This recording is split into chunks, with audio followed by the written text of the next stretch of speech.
नमस्कार मित्रांनो, आपल्या आजच्या कथेचे नाव आहे एक छोटासा बदल.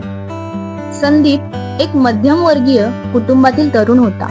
तो आयुष्यात खूप मोठं काहीतरी करायचे स्वप्न पाहत असे, पण त्याला कधीच यश मिळत नव्हतं.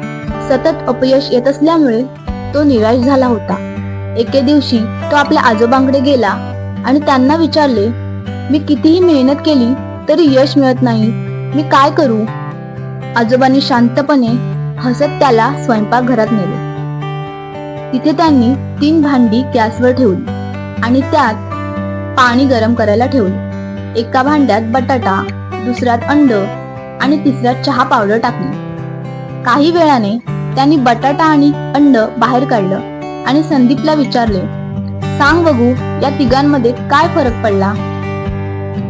संदीप म्हणाला, बटाटा मऊ झाला, अंड घट्ट झालं आणि चहा पाण्यात पूर्णपणे मिसळला. आजोबांनी समजावत सांगितले, हे बघ, उष्णतेचा म्हणजे आयुष्यातील संकटाचा सामना तिघांनी केला, पण प्रत्येकाची प्रतिक्रिया वेगळी होती. बटाटा आधी कठीण होता पण गरम पाण्यात मऊ झाला. अंड आधी मऊ होतं पण ते घट्ट झाले आणि चहा पावडरने स्वतःला पाण्यात मिसळून नवीन सुगंध निर्माण केला.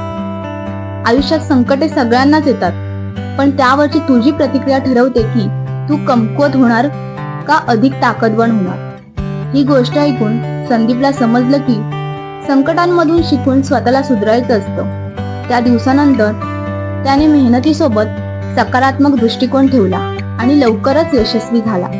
या कथेतून आपल्याला हे शिकायला मिळतं की संकट आणि अपयश आपलं आयुष्य ठरवत नाही, तर आपण त्यांना कशा प्रकारे तोंड देतो हे आपलं यश ठरवतं.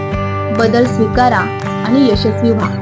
मित्रांनो, ही कथा आपल्याला जर आवडली असेल तर व्हिडिओला लाईक करा आणि आपल्या चॅनलला सबस्क्राईब नक्की करा.